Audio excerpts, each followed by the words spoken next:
Finding your life purpose is a process of elimination. It's about clearing the road and cutting away the baggage. For the sake of simplicity, I want you to join me in imagining that your purpose already exists like a straight road extending towards the future.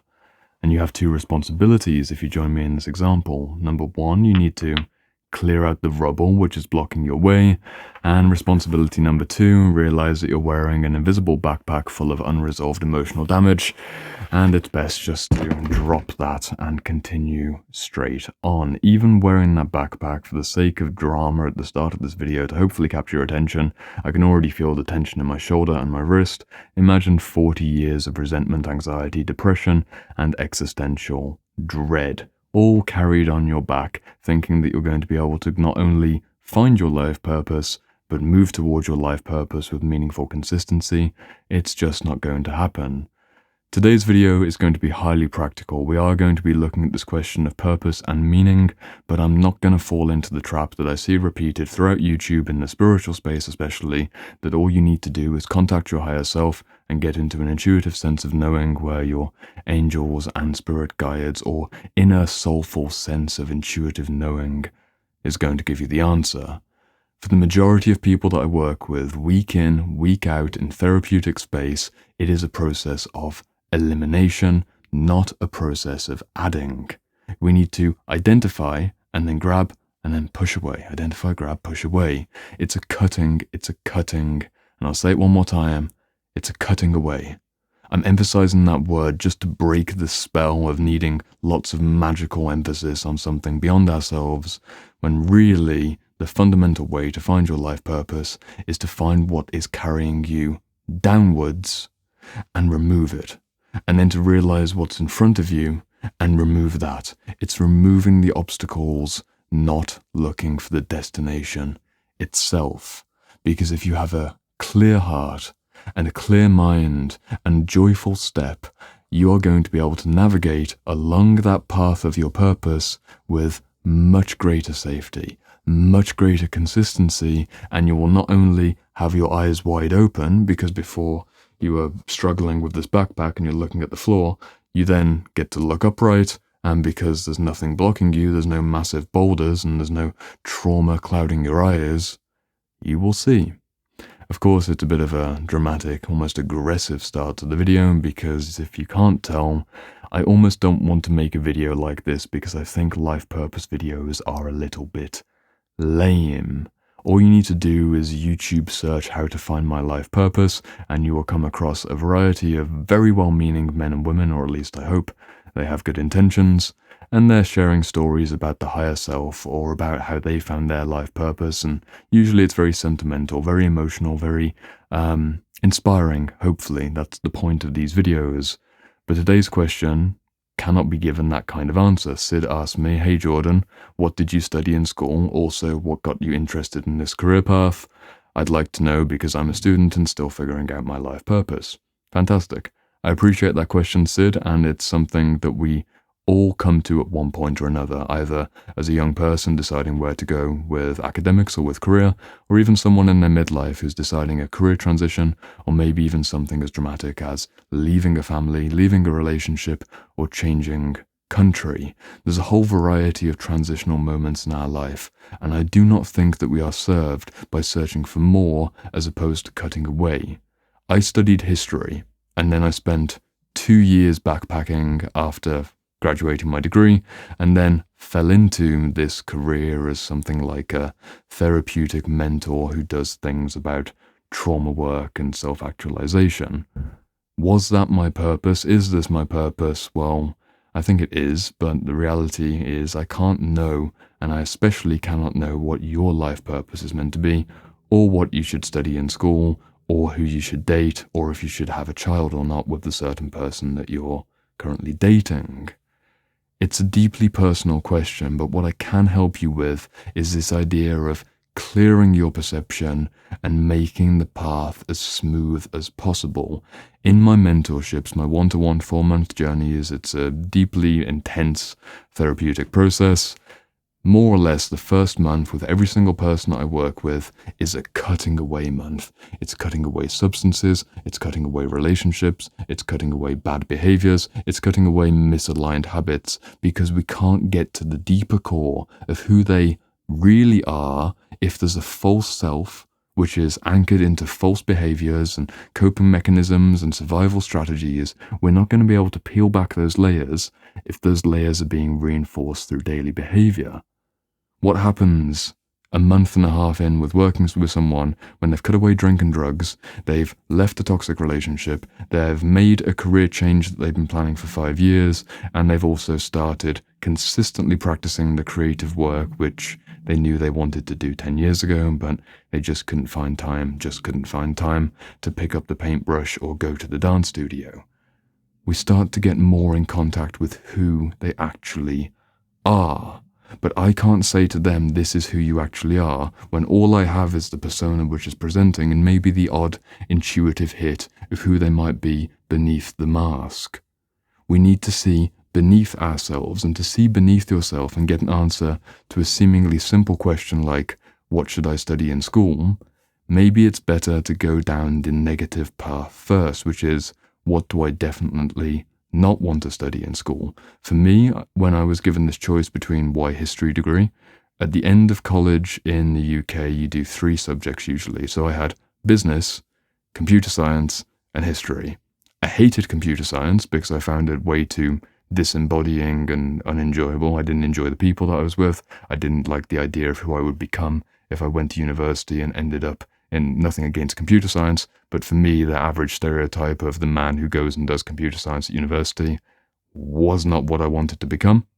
Business, that really stuck to me. I really liked the idea of business and I considered business, but history really got me because I'm interested in the human story. I'm interested in why we do things individually and collectively, and if you want to know my whole arc over the last decade or so, it's been what do humans do when they're in groups over long periods of time, i.e.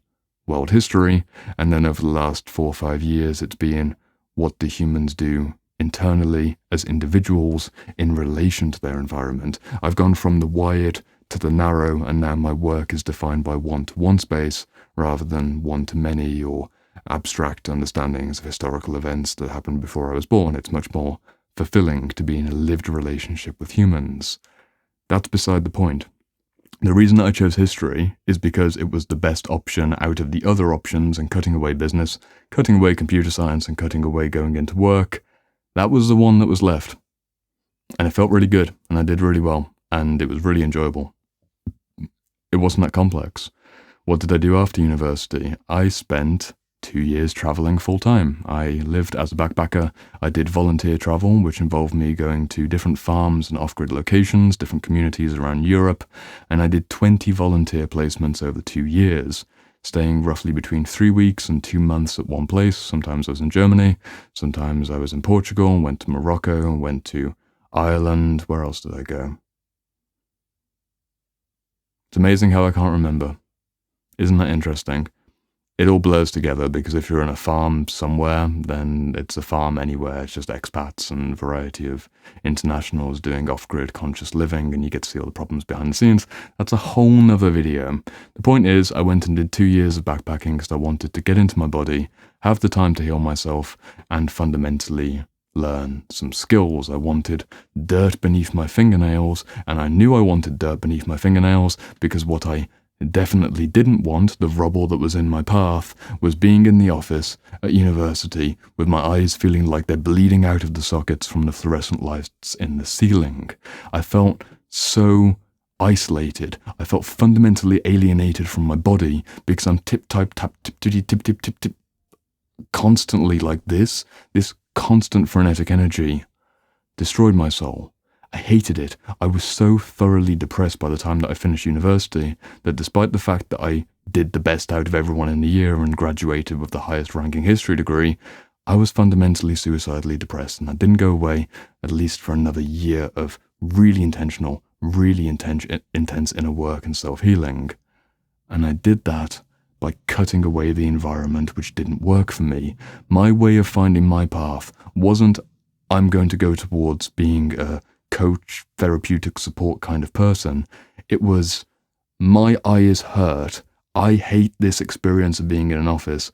I need to spend more time outdoors. So that's what I did. And then I continued that process until I realized about a year and a half into the 2-year journey, I'm kind of embodied now. I know what it means to build a wall, and I know what it means to grow some crops and to look after some animals, and I've changed my relationship with generally my entire existence. What do I want now? Well, I definitely don't want more of this, and what I was doing was manual labor that didn't require too much intellectual capacity. I didn't want any more of that, so I went into a situation, i.e., this library right here, where I could really use my brain on a daily basis at a very high level of intensity. And I started reading for 4, 5, 6 hours a day, and I did that for many years, and I'm still doing that. Constant intellectual effort, blended in with the embodiment aspects of going out and spending time in nature and being at the gym and finding more of a balanced lifestyle. Does this make my purpose in life? You tell me. You can't tell me, and I can't tell myself either. It feels like my purpose because it feels like I'm not carrying a backpack when I show up to work. This is me showing up to work right now. The backpack's on the floor. I feel pretty energetically open, and I know that the path ahead, the idea at least of the path ahead, which is me continuing to do what I can with each waking day, from sunrise to sunset, to try and look after myself and do the best that I can to serve other people, is deeply meaningful.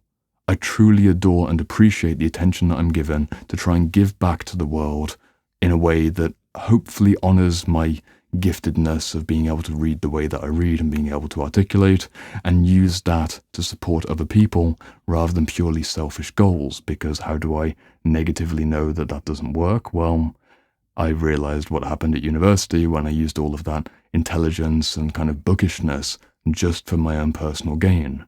I felt disconnected. I felt truly isolated from my heart because it was such a mental space. So my negative impression, my negative image of the life that I don't want, continually reinforces who I am today.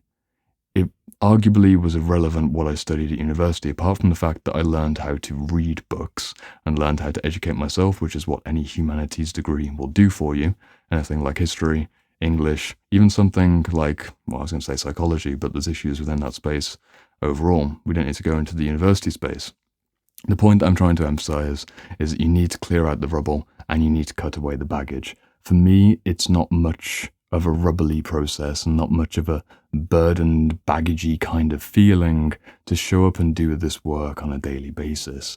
And I expect, based on myself knowing, that I'll want to do this at least for another 5 years, realistically at this point, probably another 20 years or so. But I'm not immune to the idea that my road might take a curve in my midlife, and then maybe it'll take another curve.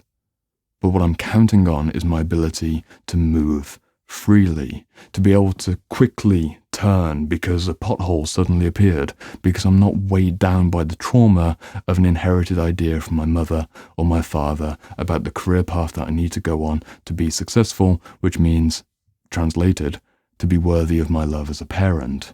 I haven't got those stories in my mind. I haven't got that cultural baggage around needing a proper job or needing some kind of social status or even needing something like a PhD in psychology to do what I do, because I trust adults to be cognitively capable to make their own decisions. And very often we see these situations where people who are the most credentialed actually can sometimes be very sick or very off the mark. Is it 40 years of experience, or is it 1 year of experience repeated 40 times in the wrong direction? That's for you to decide. Everyone has their different understandings of what it means to be an expert. We'll go there. We'll go there another time. For the sake of this video, I'm talking about the fluidity of moving along the path rather than trying to get to the end point too quickly or expecting that you'll get great gains from the clarity of where you're meant to be. Is maybe worth going into to wrap this video up. Sometimes we can be tempted to do something like a higher self meditation or to journal with our soul or any kind of more esoteric inner work practice to think that we're going to receive the stream of inspiration from the clouds and know where we're meant to be. And sometimes that actually happens. We'll get a breakthrough revelation of where we're meant to be 10, 15 years down the road, or we'll get a glimpse of our higher self. But that's not worth very much if it's 10 kilometers that way and you're still burdened down by trauma. If you haven't done the trauma work to release your emotional dysregulation due to the fact that you grew up in an unsafe environment, or you had a very dreadful relationship when you were 18 and it's still getting in the way of your ability to love, you're not going to be able to progress towards that goal.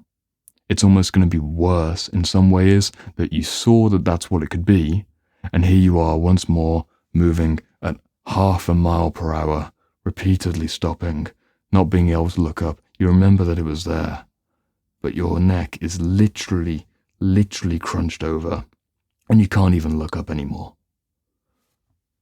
Focus on the backpack. Focus on the rubble in front of you. Get rid of drink, get rid of drugs, get rid of relationships which drain you. Identify the obvious attachment issues with codependency and enmeshment and status seeking and approval seeking. And once you've cleared out some of those patterns, I've got over 100 videos on this channel that help you do that. If you're interested in this, I've recommended almost 300 books on this channel, 300 high quality books from the last 100 years or so of incredibly deep and expert psychological theories and practices. It's all there. All of that, all of this channel helps you to take off the backpack and clear out the rubble, because I'm never going to tell you that's where you need to go. I'm never going to point to the end point on your road or even think that I know your road. My job, to the best of my understanding, is helping you be a happier, safer, and generally more courageous traveler. I want you to move with confidence, and I want you to feel confident that you have your own path in mind and that you can be the one who ultimately decides what that is, and you don't ever need to watch a video like this one about how to find your life purpose, because it becomes irrelevant. Not only does the question become irrelevant, but the idea that someone outside of you could give you a reflection that would say, hey, this is your life purpose, or maybe if you want to go down an astrological theory, or a human design theory, or an Enneagram theory, or a Myers-Briggs typology theory, any external metric of self-reflection, they eventually start to fall away when you're clear enough to listen behind the trauma. I can only indicate it within a video, but the point of focusing on the rubble and the baggage is that you create the space around you, you create the lightness inside of you, that paradoxically you do end up with a situation where you hear the voice of your soul, but I'm not going to spoil the ending. You do get to a point like that when you have enough joy and enough lightness. I've seen it happen wonderfully. I've seen it happen several times in people that I've been working with in real time, and I felt it happen inside myself. It can happen, but don't chase that endpoint before you've appropriately done the clearing and the cutting. It will help with you deciding what you want to do at university, what your next career move is, and if you should go deeper with the relationship that you're in. Cut away, clear away, and see what happens. That's all I can do on a video. The rest is up to you. I'll see you in the next one, which is a bit of a hit because I'm now recommending you watch another video. Maybe you don't even watch this video. It's over here, but feel free to just turn off YouTube and go live your life. Honestly, it's probably a better use of your time. But I'll be over here.